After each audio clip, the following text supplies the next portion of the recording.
Hola, ¿qué tal? Muy buenas noches. Estamos en Entre Líneas, el programa de análisis y debate de los principales acontecimientos noticiosos de la agenda nacional e internacional.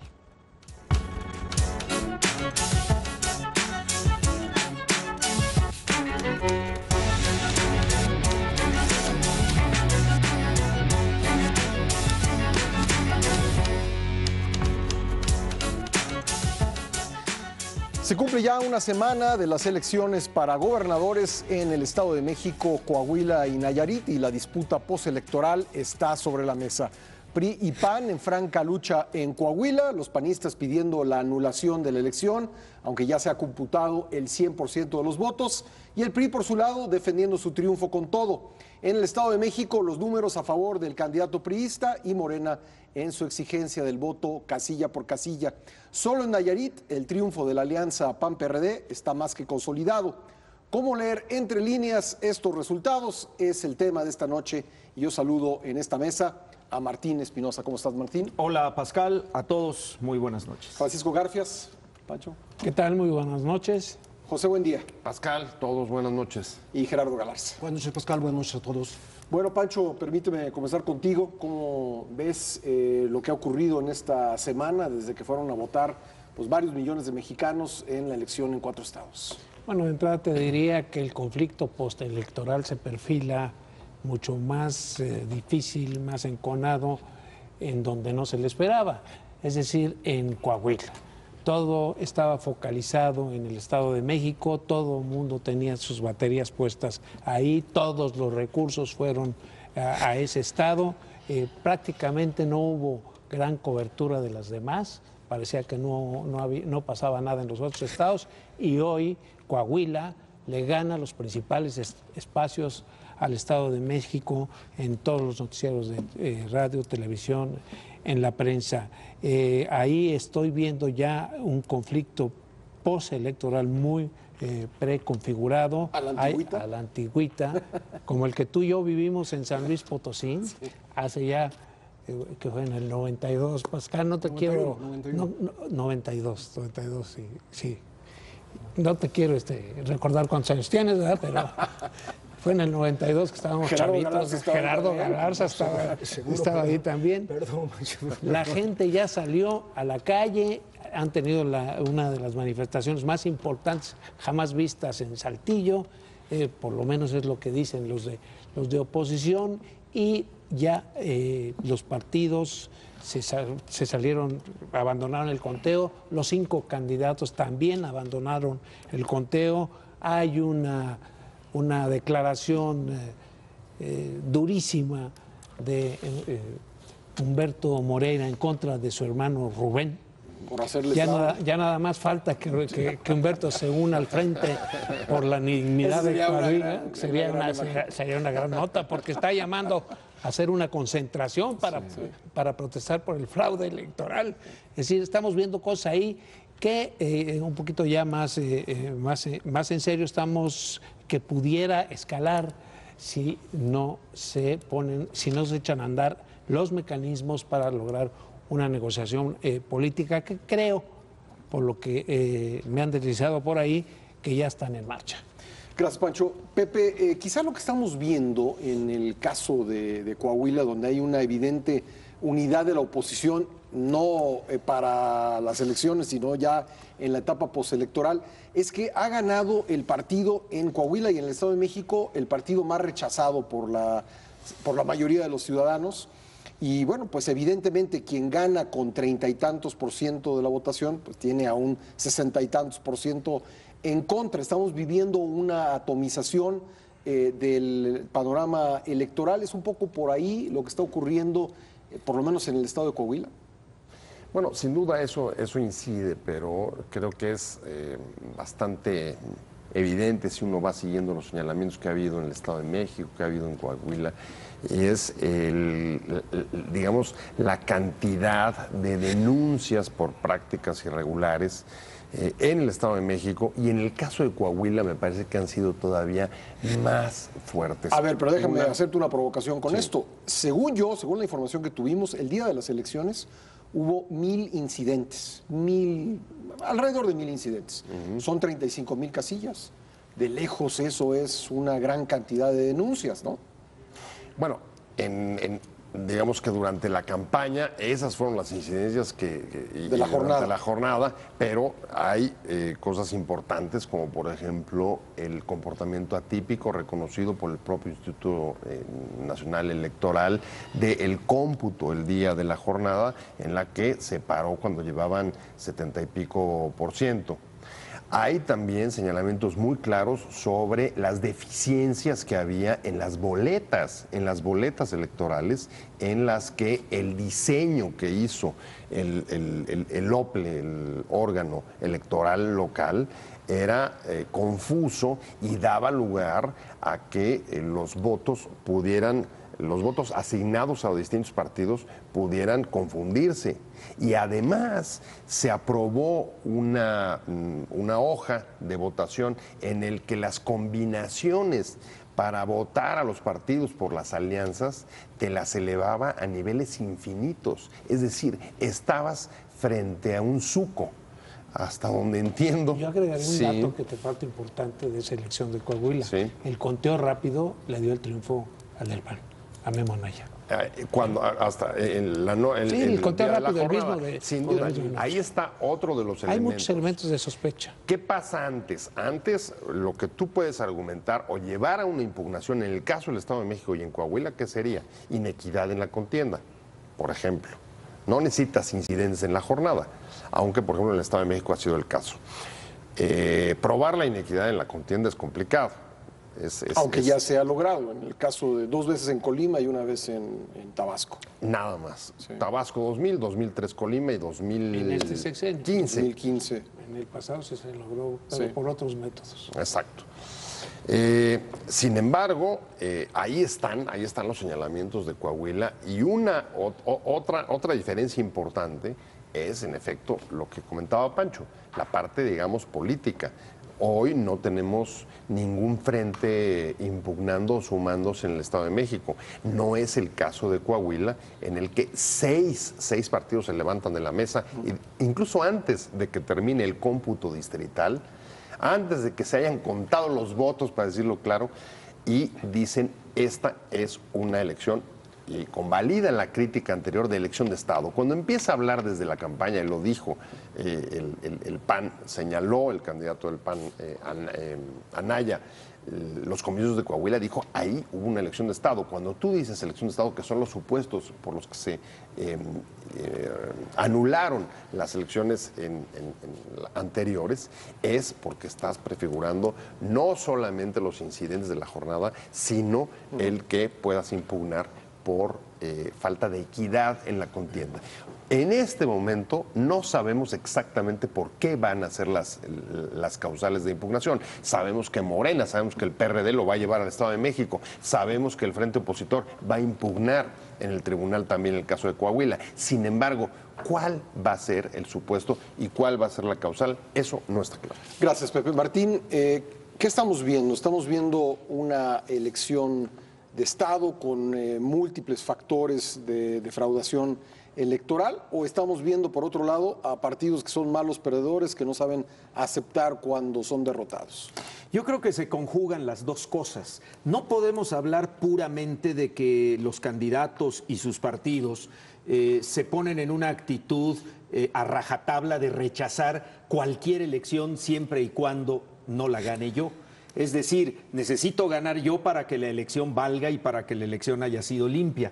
El gran problema, sobre todo de Coahuila, y bien lo dice Pancho Garfias, es que se detectan y que se han podido probar varios elementos que configuran delitos electorales que en su momento tendrá que analizar seguramente el tribunal, porque esto no se va a quedar a nivel del Instituto Estatal Electoral.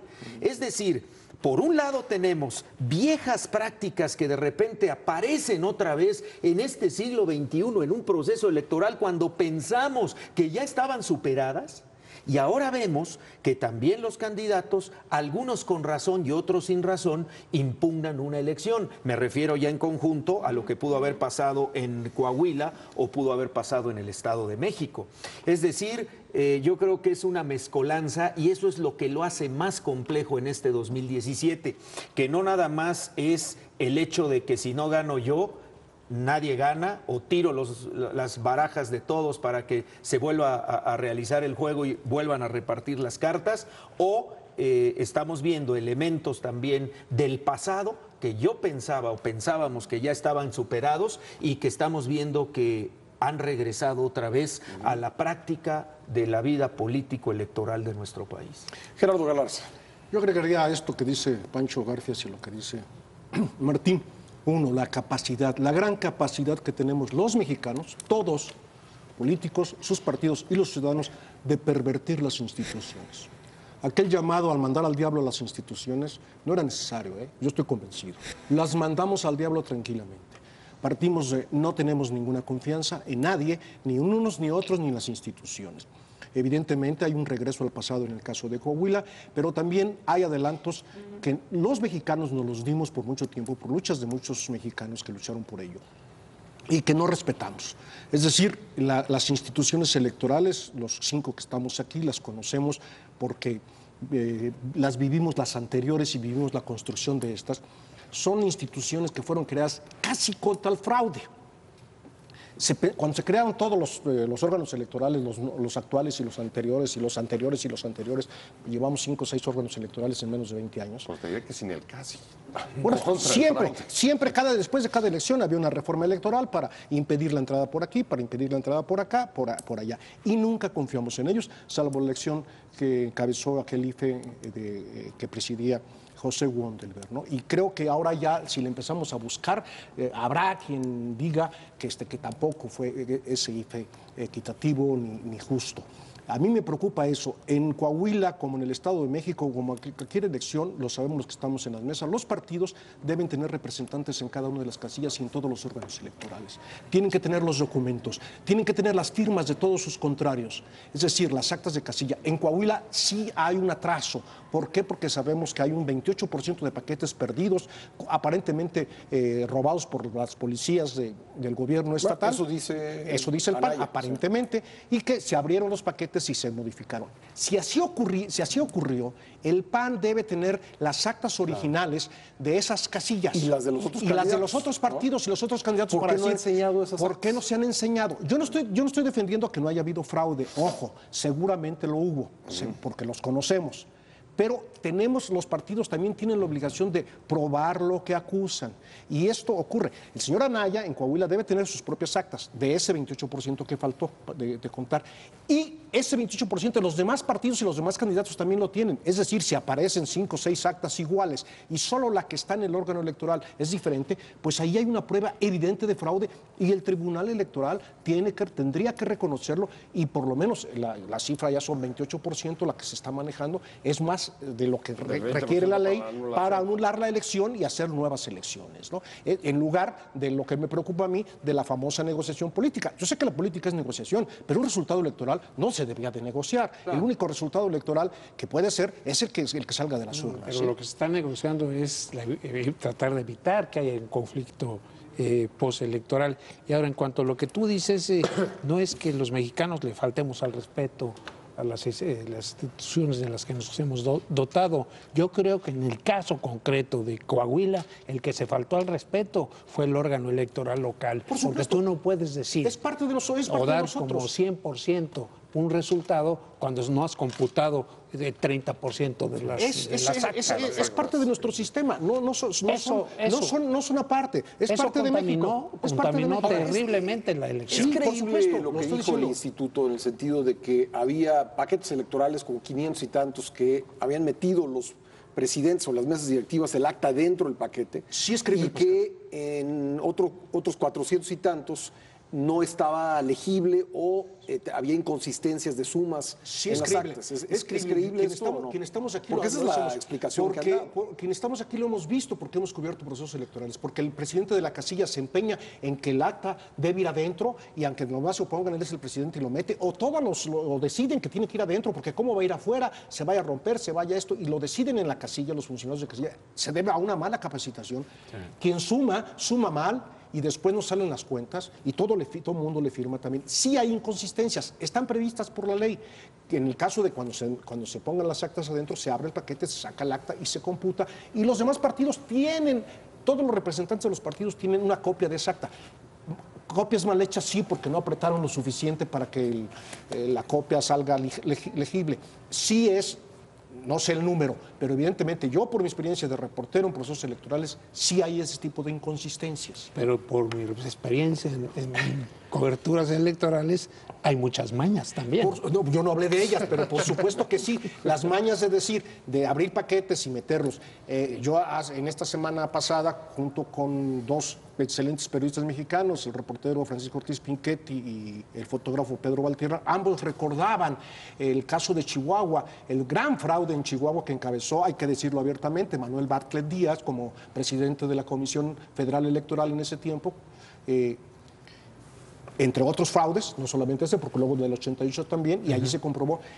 Pedro Valtierra, fotógrafo premiado internacionalmente, Paco Ortiz Pinchetti, que es el reportero que cubrió ese fraude, les avisaron dónde había urnas el domingo de la elección rellenas y llegaron con un grupo de opositores, mayormente panistas en Chihuahua, y descubrieron el lugar donde estaban las urnas llenas, todas rellenas, para irlas a colocar y con esas urnas sustituir, claro, la gente votaba. Pero se pudo documentar porque incluso había fotografías y había testimonios, no de los reporteros, sino de la gente que fue.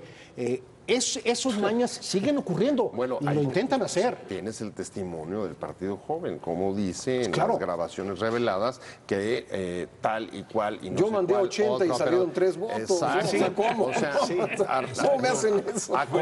A confesión de parte, relevo de pruebas, y eso parece que es el regreso a las peores prácticas. Sí. Pero me gustaría retomar un punto de lo que decía Pancho y lo que decía Gerardo. Sí, las reformas electorales desde los 90 trataron de combatir esas viejas prácticas y asegurar dos cosas. Una, que los votos se contaran, que las campañas contaran y que las... exacto. Que contaran significa que no estuviera sujeto el conflicto postelectoral a la negociación política. En ese sentido, yo lo que siento es que el déjà vu que nos deja el fin de semana pasado, como de otros tiempos, incluye o nos lleva no solamente a las viejas prácticas de el carrusel o el ratón loco, llevar a los gentes a las casillas, sino aquella famosa época de los 90 que seguramente también recuerdan con toda si recordamos claridad, cosas anteriores, el de las concertaciones, en los que Salinas, para evitar el conflicto postelectoral tienes que llegar a una negociación política como la que hoy, en efecto, se está hablando que pueda suceder en el Estado de México y Coahuila en una negociación entre el PAN y el PRI. Tenemos que hacer una pausa, pero regresamos inmediatamente con esta discusión. No se vaya, esto es Entre Líneas. Regresamos a Entre Líneas, estamos hablando sobre el proceso electoral, la votación que se dio hace una semana y todo lo que ha ocurrido en los últimos 7 días. Martín, voy a retomar un poco la discusión anterior de cómo parece que estamos regresando en el tiempo a prácticas del pasado. Estamos viviendo una regresión antidemocrática, aunque hay que decirlo, pondría como parte de la discusión que de las últimas 29 elecciones de gobernador, no voy a tomar en cuenta las últimas 3, las del domingo pasado, de las últimas 29 elecciones de gobernador, 19 han terminado en alternancia. ¿Se puede decir que estemos viviendo una etapa de nuevo autoritarismo? Híjole, mira, hay visos de que efectivamente se ejercen controles desde el Ejecutivo cuando le toca ser partícipe de una elección, que no la organización, ya que pues todo esto corre a cargo de institutos electorales aparentemente ciudadanos. Yo pondría énfasis en el tema de la ciudadanización de los órganos electorales de nuestro país. ¿Dónde quedó la participación ciudadana o dónde quedó la organización ciudadana en los comicios electorales? Yo siento que ahí está el problema y gran parte, más que ser un autoritarismo, es que las autoridades electorales vuelven otra vez como a servir más al interés político partidista de grupo que al interés político cívico del votante, del elector, porque pareciera otra vez que los órganos electorales están al servicio de cualquier candidato, de cualquier partido y no de los electores que realmente son quienes salen a las urnas e incluso quienes participan como funcionarios de casillas el día de la elección, ¿no? ¿No era justamente esa la razón por la que se hizo la última reforma electoral, para quitarle a los gobernadores el control sobre los órganos electorales? Incluso ahora el INE se encarga de nombrar a los integrantes de estos OPLES, que se llaman Organismos Públicos Locales Electorales. ¿Fue un fracaso entonces, Pepe Buendía? La reforma de 2014, la última de la saga de las reformas de las que hablábamos. En efecto, el argumento fue político. El PAN impulsó esa reforma diciendo que no había habido... Un argumento político, perdón, Pepe, sí. sin sostén económico. Sin ninguno. El sostén económico proviene de los gobernadores. Sí.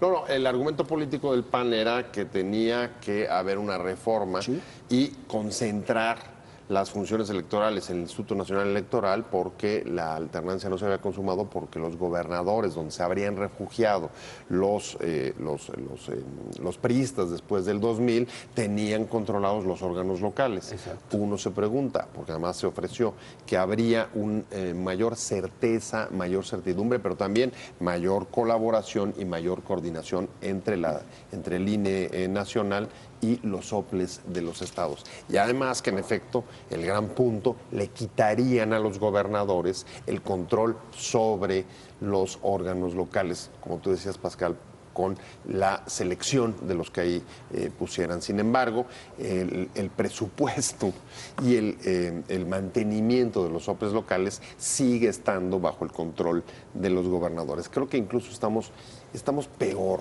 que en la reforma de 2014, porque entre la... Pero eso lo dices a la luz de estas elecciones, porque el año pasado el PRI perdió 7 de 12, ¿no? Sí, creo que la prueba de fuego son elecciones tan competidas y tan cerradas como las que hemos vivido en este caso, y en los que la trascendencia de lo que se estaba compitiendo no daba lugar, ¿no? a errores. Y en ese caso me parece que sí, que lo que estamos viendo en 2014 ¿dio más certeza esa reforma? No.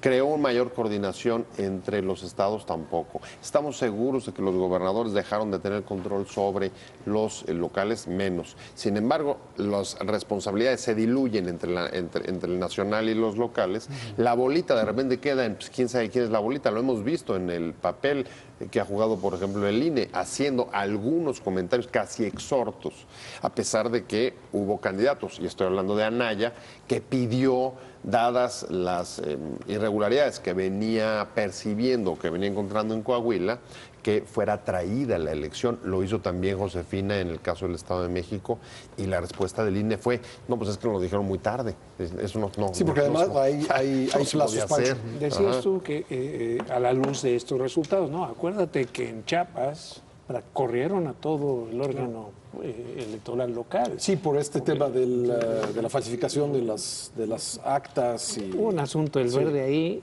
terrible. Sí. O sea, tenían ahí... Eso sucedió también en Veracruz. O sea, no es... Yo no creo que vivamos la misma situación. Yo creo que ha habido muchos avances. Tú mismo consignas el número de alternancias que hemos tenido en este país, que antes era impensable. Digo, nosotros hasta ya grandecitos no conocemos otra cosa que los gobiernos del PRI. Pero bueno, ahora ya la alternancia y esa pluralidad de la sociedad ha obligado a cambiar ciertas prácticas. Sin embargo, en situaciones de emergencia, con unas elecciones presidenciales en puerta, con el principal estado, el que tiene mayor número de electores, el que pesa mayor económicamente, la tierra del presidente, del grupo famoso Atlacomulco, pues ahí sí tomaron ciertas previsiones para no perder. Aquí el que me lo niegue en esta mesa o es un ingenuo o es priista.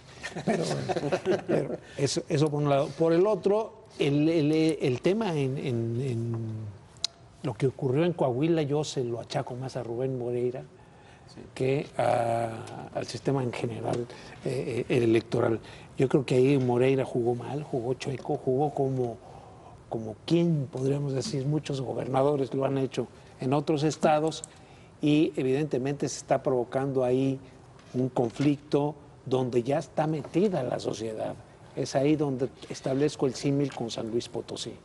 ¿Sí? La sociedad ya salió a la calle, es un gran frente contra la dignidad, viene la elección del 18, no creo que al PRI le convenga, sinceramente, ahorita distanciarse, pelearse con el PAN, frente a lo que se viene con López Obrador como el candidato que se perfila con mayores posibilidades para el 18, claro, en una situación que, por eso hablo y por eso creo, más allá de las fuentes que me lo han comentado, que tiene que haber negociación. ¿La anulación sería una opción política? Sí, ya no están hablando, acuérdate, de voltear el resultado.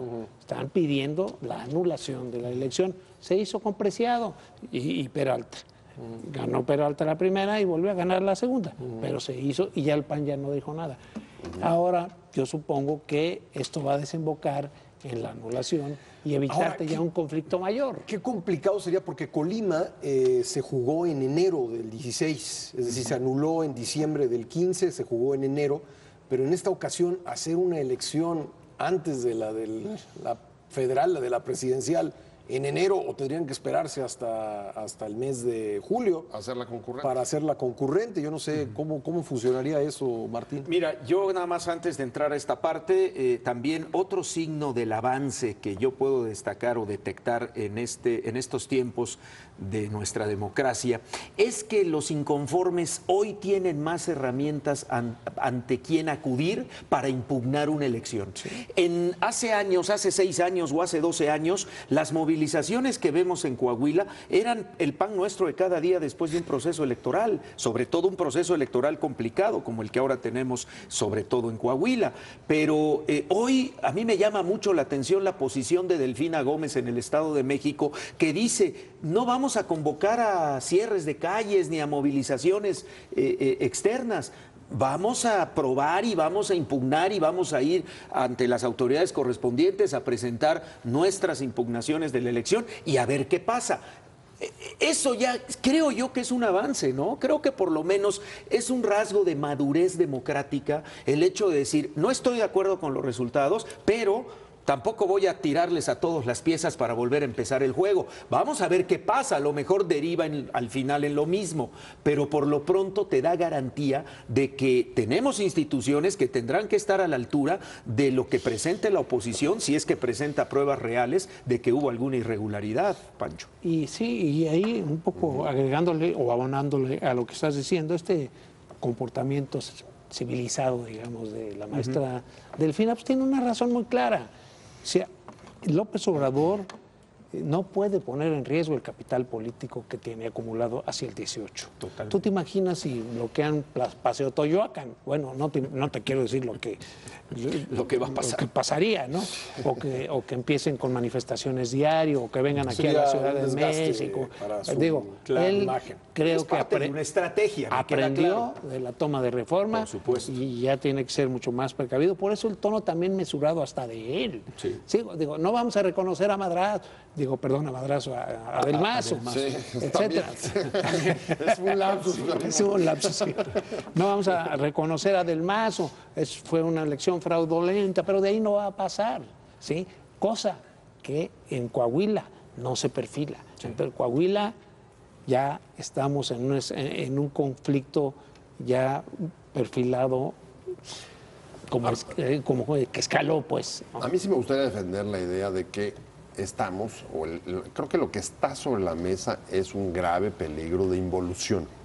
No podemos negar las cifras que tú acabas de dar sobre la alternancia. Es positivo. No podemos negar una mejor actitud de actores como Delfina, aunque sea por pragmatismo político. No podemos negar que hay mayores recursos para tratar de encauzar jurídicamente el conflicto.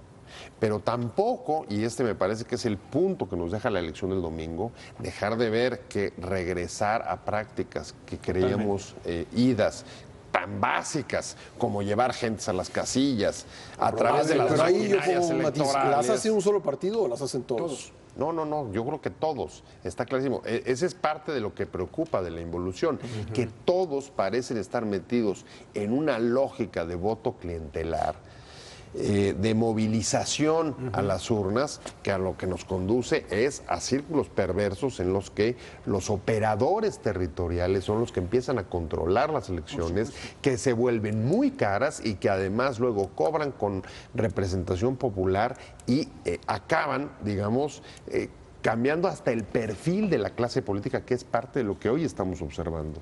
El tipo de político que hoy toma las decisiones viene de ahí en muchos de los casos, de la operación política, y va a haber como caciques locales o extensiones de sus cacicazgos, cómo jala agua independientemente de las reglas, independientemente del respeto al avance democrático que hemos tenido en los últimos tiempos. Eso es lo que me parece una involución y quiero señalarla porque justo nos pone la ruta del 18.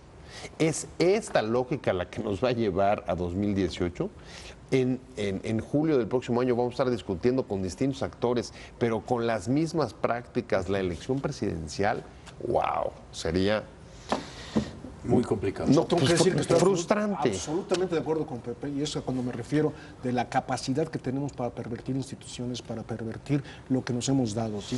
Hay una involución, yo estoy absolutamente de acuerdo. Yo no lo voy a analizar ahorita, pero por ejemplo, hace 30 años, yo lo escribí, el financiamiento público era muy bienvenido por todos los partidos. Hoy hay una lucha porque se quite el financiamiento público, o por lo menos que se reduzca. Pero en el caso de las involuciones, hablamos de manifestaciones, hablamos de cómo se ganaban las elecciones. Yo recuerdo unas, específicamente fueron muchas, pero una específica. El negro Elizondo en Durango, primer presidente municipal panista en el estado de Durango, ganó las elecciones con un PREP popular. De ahí surge el PREP, tú lo decías bien, Pascal, en otras pláticas. Los candidatos de oposición sacaban sus actas, cubrían el 100% de sus casillas, sobre todo hay que decirlo, el Partido Acción Nacional, porque era el que tenía mayor estructura. Y sacaban o lo conseguían con los otros partidos y en la plaza pública tapizaban ahí, las pegaban y decían, aquí está el triunfo. Y se hablaba del cotejo de actas. A ver, llamamos al cotejo, nos vemos en la plaza para cojar actas. Y demostraban que habían ganado. El PREP es producto de esas protestas, es decir, le vamos a decir, el PREP vamos a institucionalizarlo porque, digamos, que no es un conteo legal, digamos. Sí. Entonces, era la forma de reducir la desconfianza entre la noche de la elección y el día del conteo, que era cuando pues hacían esos cambios. O los 3 días que había ahí. Hacían la alquimia. La alquimia que se llamaba aquí, ¿no? Entonces, yo creo que ahí es lo que... alquimia. Sí, la alquimia electoral es una palabra dulcísima. Le echaban ahí De repente me acordé del Meme Garza y del ¿No te acuerdas del de Coco Reyes? que le decían el Abramurnas?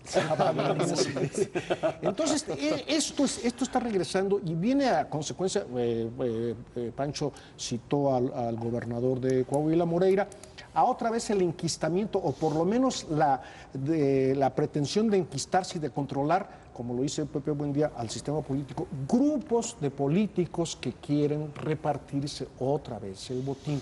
Pero aquí hay una cosa que... salvarse de la quema. O salvarse de la quema. Yo creo que hay algo... No, de la quema. De la cárcel, dice. De la cárcel. De la quema política también, algunos no irán a la cárcel, pero quedarán desprestigiados toda la vida. Estamos viendo ahora, pues sí, ya se la tienen que pensar. Sí, ya parece que va a haber va a haber una CONAGO penitenciaria también.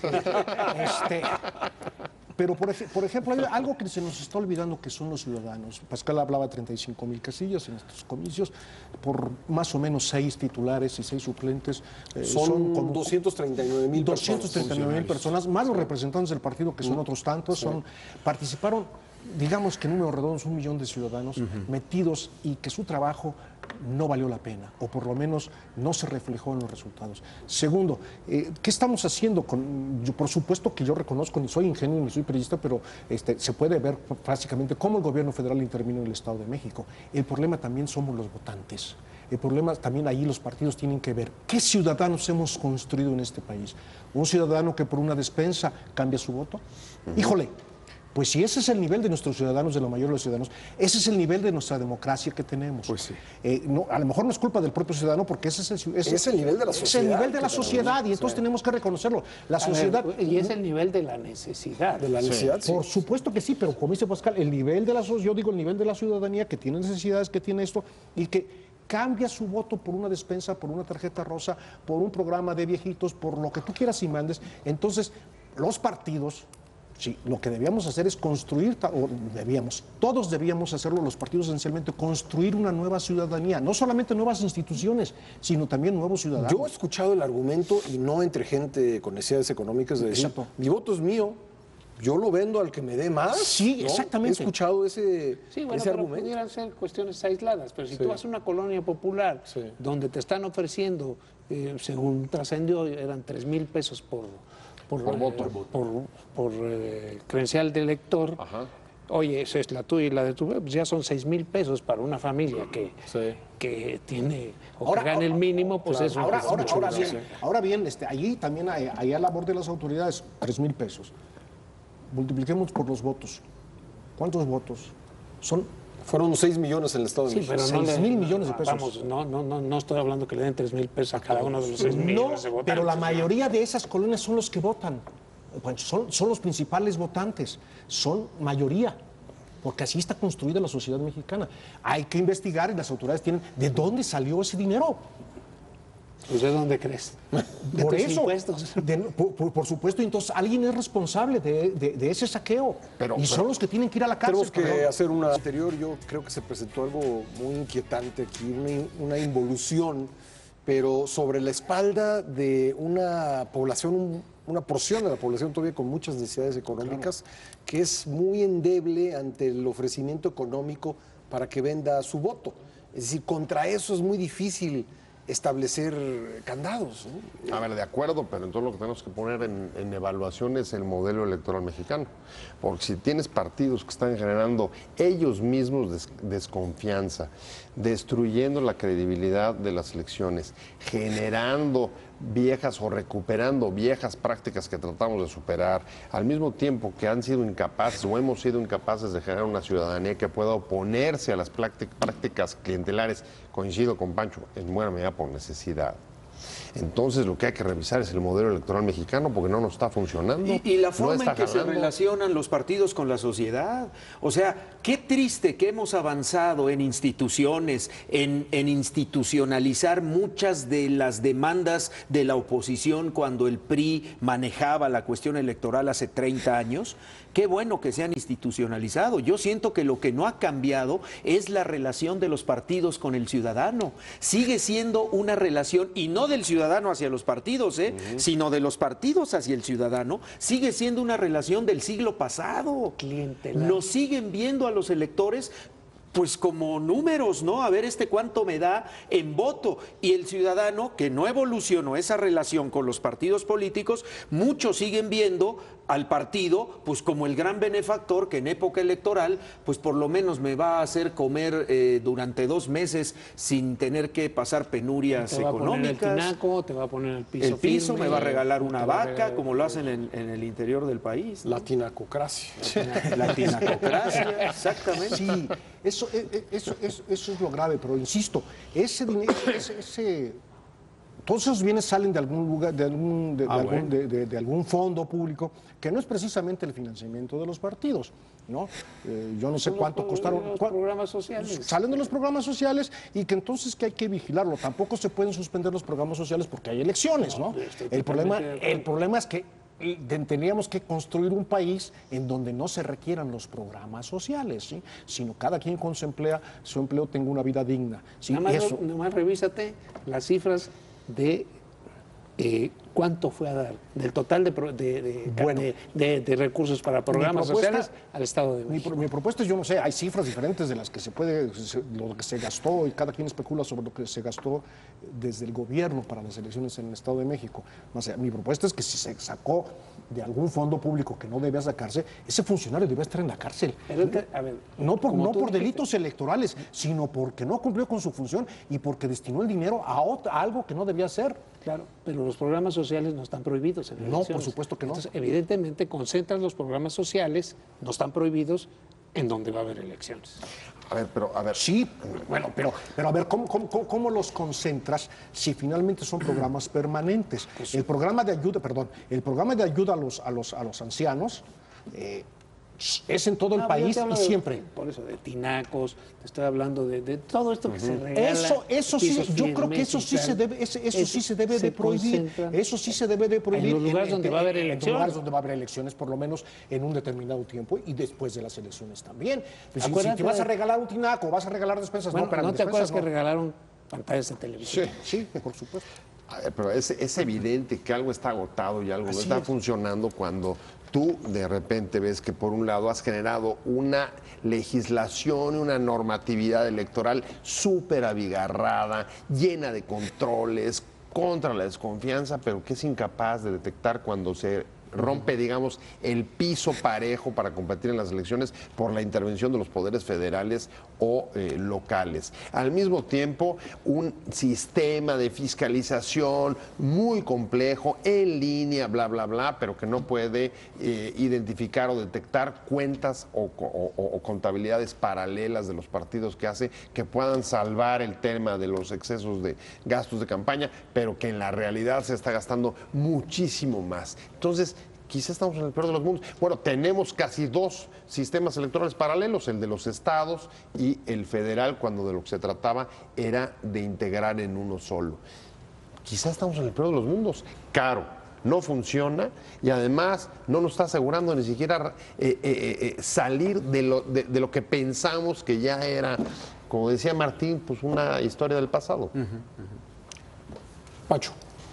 Bueno, ya para ir cerrando el tema, yo creo que voy a retomar algo que tú dijiste al principio: el sistema está agotado.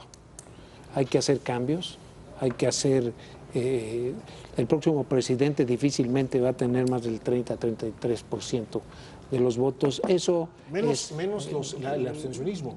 Sí, menos el abstencionismo. Eso difícilmente ayuda a la gobernanza de un país. Tiene que haber hay dos vías, o los gobiernos de coalición o la segunda vuelta. Lamentablemente yo soy partidario de la segunda vuelta, siempre lo he sido por los años que viví en Francia. Me parece el instrumento perfecto para lograr legitimidad. Pero bueno, aquí todavía hay cantidad de resistencias a la segunda vuelta porque todo el mundo cree que es contra él. Entonces, si hace segunda vuelta, dice López, es por contra mí. O dicen los del PRI, el PAN y PRD me quieren hacer un bloque contra mí. Y siempre ponen adelante los intereses partidarios, los intereses reales del país. Bueno, vayamos por la vía de los gobiernos de coalición. Es la única forma. No podemos seguir con presidentes con apoyos de solo 3 de 7, ¿Qué es lo que va a pasar, de 10 ciudadanos. Con un Congreso dividido, no creo que haya... Y sin mayoría en el Congreso. ¿Desde cuándo no hay mayoría en el Congreso? Desde el 1997. Ningún partido ha tenido la mayoría absoluta en el Congreso. Y a eso suma elecciones dudosas. Y suma las elecciones... No, bueno, yo con esto estoy de acuerdo con Pacho, pero yo voy a agregar algo. Ya no nos hagamos tontos. En julio de 2018, en esta mesa estaremos hablando de fraude. En esta mesa estaremos hablando de legitimidad. En esta mesa estaremos hablando de abstencionismo. No hay tiempo. La actual ley impide que se hagan reformas, pues tenemos que serían 3 días. 60 días antes de ya no, es un año, tiene que estar vigente un año. Constitucionales. Dar la vuelta Entonces, a todos los congresos, tenemos lo que resta de junio para hacer esas reformas. No van a ocurrir porque no hay ningún proyecto, no hay nada, no van a ocurrir. Entonces, yo de veras lo digo, no tengo como bolita de cristal, ni mucho menos, pero dentro de un año, o quienes estén dentro de un año en esta mesa, estarán hablando exactamente de lo mismo. Y van a ser otros 6 años perdidos para este país, si no ocurre alguna iluminación que podría ser, en este momento yo coincido con Pancho Garfias, un gobierno de coalición, que lo veo muy difícil en las circunstancias que está viendo, pero que si no ocurre eso, habrá otros 6 años perdidos. Llevamos, sería el 4º periodo presidencial, gane quien gane, que se perdería en este país. Pepe. Pues creo que Galarza está más pesimista que yo hoy, caray. Sí. Me quedé ahí. Sí. Eso es justo lo que creo que tenemos que evitar, Galarza. ¿Cómo lo Justo podemos lo que evitar? tenemos que evitar es no podemos llegar a las Pancho elecciones de Garfias julio, propuso una próximo solución. en una situación actual. Ahora, creo que hay lecciones que uno tendría que aprender. Y si no aprendes las lecciones, sí estás pues, condenado a repetirlas. Yo creo que hoy se habla más ya de coaliciones, pero de coaliciones electorales. Tendríamos que dar el brinco de la coalición electoral a una coalición de gobierno que le permita a quienes tengan el poder, pues la gobernabilidad. Y yo creo que mucho de lo que está pasando en Coahuila y en el Estado de México habla también de la ingobernabilidad social que hemos vivido en los últimos años en México, precisamente por lo que ha sucedido con los controles que prácticamente se han perdido, problemas en penales, problemas en la sociedad, problemas con la delincuencia, problemas con los traficantes de drogas, es decir, no hay una gobernabilidad, no hay una normalidad de gobierno que te permita al momento de hacer una elección, que también en la vida política y gubernativa de este país tengas también el control de los instrumentos que te pueden ayudar a tener una mejor democracia, ¿no? Ahora, en materia de coaliciones hay un gran problema, porque el PRI no parece estar interesado en ella más que con sus partidos adláteres. ¿no? Tenemos al exsatélite. Todavía al Pero ya favorito. tuvimos un ejemplo, ¿eh? Ya tuvimos, acuérdate cuando Cedillo, a mi juicio, muy inteligentemente hizo procurador a un panista, a Lozano Gracia. Digo que una experiencia desastrosa por la paca y todo lo que... Pero eso es lo que dice Martín, que ya es de gobierno, ¿no? Que es algo que se hace ya una vez habiendo tomado el poder. Sí, no solo fichaje. Pero si fuera una coalición electoral, tenemos al PRI decidido ya con su modelo que le funcionó en el Estado de México y en Coahuila, y al favorito, porque en este momento creo que sigue siendo considerado el favorito para ganar las elecciones, mucho en función de que no hay otros candidatos, Andrés Manuel López Obrador, también opuesto a formar coaliciones a menos de que él sea el candidato. Y entre el PAN y el PRD no veo mucha coincidencia en quién podría ser el candidato, ¿no? Aunque el PAN y el PRD tienen experiencias ganadoras y perdedoras en los gobiernos de los estados, ¿sí? Nayarit. Más o menos mitad y mitad. Más o menos mitad y mitad. Nayarit es la exitosa de ahorita, Durango es la exitosa, Tamaulipas es la exitosa, y otra, Chihuahua es exitosa, y otras que perdieron pese a su alianza electoral. Pero a la hora de gobernar, Gerardo, el saldo ha sido desastroso, ve Oaxaca simplemente, ¿no? Esa es otra. Sinaloa, o sea, a la hora de gobernar dices, bueno, ¿valió la pena? Chihuahua se está cayendo, ¿no? O sea... Sí, yo digo en el sentido electoral exitosas, ¿no? Sí, claro, no ya como experiencia de gobierno. Como experiencia de gobierno que había que tomar en cuenta, que es el caso de Cedillo que cita Pancho Garfias con Antonio Lozano Gracia. Bueno, el golpe político y la gobernabilidad que provocó fue cierta. Un verdadero cambio, yo solamente lo veo, digamos, en la esfera política solamente la veo por esa vía, que haya un presidente con grandes consensos, que tenga una mayoría para gobernar en el Congreso y hacer cambios legislativos. Si no, vamos a vivir lo mismo, un presidente con 30 y tantos % en un Congreso dividido, como tú dices, Gerardo, va a ser otro sexenio perdido. Sí, y que lamentablemente... Todas las reformas que se puedan dar va a ser con base en la negociación política, que parece una política para negociar, pero siempre como moneda de cambio, no como conveniencia para el país. Entonces, este gobierno pareció en un principio que tenía esa posibilidad con el famoso Pacto por México. Y sin embargo se pervirtió, y se pervirtió el Pacto por México también. En 2 años, 3 años el Pacto por México estaba muerto, ¿sí? Esta es la que por eso soy tan pesimista en ese sentido, porque tenemos la capacidad para echar a perder todo lo que nos damos nosotros mismos. ¿Por qué? Porque alguien quedó fuera, porque yo no estoy dentro, porque yo no quería eso, y la negociación no es lo que convenga para el país, sino como lo dijo muy sabiamente Garfias, moneda de cambio. ¿Qué me toca a mí y qué te toca a ti? Esa negociación no la podemos permitir. Pero incluso un paso antes, incluso de los gobiernos de coalición, Si hicimos todas estas reformas electorales fue para poder construir la representación política con credibilidad y con legitimidad.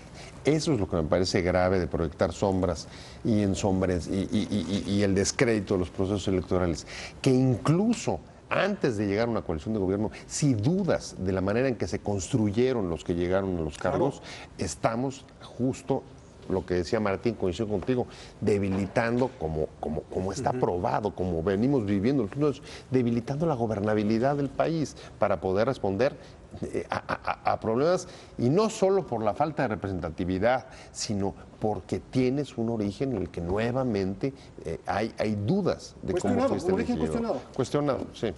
Ahora, los resultados, si es que se sostienen, ¿qué lecciones dan hacia adelante? ¿Qué tanto marcan el terreno donde se va a jugar la contienda del 18, Pancho? Bueno, definitivamente sí me sorprendió, como alguna vez dijo Josefina, cuando estábamos viéndola aquí el domingo de las elecciones, pues yo pensé que el hartazgo iba a poner en más aprietos al PRI. Y bueno, si tú dijiste, si se quedan los resultados como están, bueno, si se quedan los resultados como están, es un éxito para el PRI. Absoluto. Sí, o sea, se queda con ese Estado de México y se queda con Coahuila. Lo envalentona en el sentido de que se queda capaz el PRI de conducir un proceso en el que pueda retener la presidencia de la República. Sin duda. Totalmente. Yo creo que el presidente está convencido de que por ahí es la vía. Si lee así el mensaje de las urnas, estamos en problemas.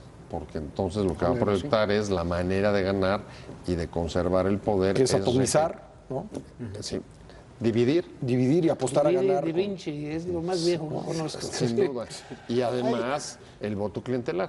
Lo que ocurre es eso, y no solamente clientelar, lo que ocurre es que todos los periodistas, todos los presuntos académicos, hay unos que son y otros que no, algunos que presumen doctorados y que no saben leer. Sí, de veras, hay que decirlo abiertamente. No, así se dice en las redes sociales. Hay por ahí. Hay un señor que tiene muchos doctorados. Sí, tiene muchos doctorados y no sabe leer. Hay ciudadanos, en este país tenemos que entender que todavía hay ciudadanos, muchos clientes, pero todavía hay ciudadanos que votan por el PRI. El hartazgo que decimos, sí hay un hartazgo, pero sigue habiendo ciudadanos que votan en el PRI. En el Estado de México hubo casi 2 millones de ciudadanos es lo que dice votaron Pancho, por el que PRI. no puedes comprar todos los votos. No puedes comprar todos los votos. Y hay gente que es priista. Hay un voto duro, hay un voto duro que claro. tenemos que entender, y que el hartazgo que tenemos nosotros en esta mesa, o en las universidades, o en las redes sociales, un equipo de fútbol. sí, no es el hartazgo que existe totalmente en la sociedad. Igual, yo preveo lo que tú decías, Pascal, una disputa dividida en 3 partes. Por lo que dijeron ustedes, respecto al envalentamiento del PRI, de los Pinos, respecto a los resultados del fin de semana pasado. Andrés Manuel López Obrador, que todavía sigue considerándose el favorito para las elecciones de 2018, y hay algo que no podemos de veras olvidar, el resurgimiento, por lo menos electoral, del PAN. Perdiendo Coahuila, tendrá 12 gubernaturas, que sirve precisamente para lo que hemos discutido en esta mesa, para el control político. Ningún partido de oposición en la historia de México había tenido 12 gubernaturas al mismo momento. Este es un dato de oposición. Este es un dato esencial. Y creo que allí también, incluso internamente dentro del PAN, provocará muchos movimientos por esa situación. Sí, que ya los estamos viendo, los vimos en el transcurso de la semana de esta semana que acabo de ocurrir. Y esas 3 fuerzas serán las que intentarán controlar el 18, según mi punto de vista, con todos los aláteres que buscarán acomodarse de más. Hay un punto en el que difiero, y es en la lectura que le dé el gobierno a estas elecciones. Sí hay un voto duro, pero cada día es menos duro, cada día es más chico, y después de los recursos que se habrían empleado de todo tipo para retener el Estado de México. Sí, no puedes hacer una operación así a nivel nacional. No puedes hacer una operación como el Estado de México, no la puedes hacer a nivel nacional. La verdad es que no creo que haya por imposibilidad o porque no yo creo que por las dos cosas. No hay cómo fondearlos. No hay como por un lado eso, y por otro lado es lo van a intentar por los estados, yo creo. Hay lugares donde esto sí se puede hacer, pero hay muchos lugares donde simplemente no se puede hacer. Pues es todo, muchísimas gracias. Gracias a ustedes en casa por haber seguido esta transmisión. Soy Pascal Beltrán del Ríos, aquí estaremos de vuelta la próxima semana.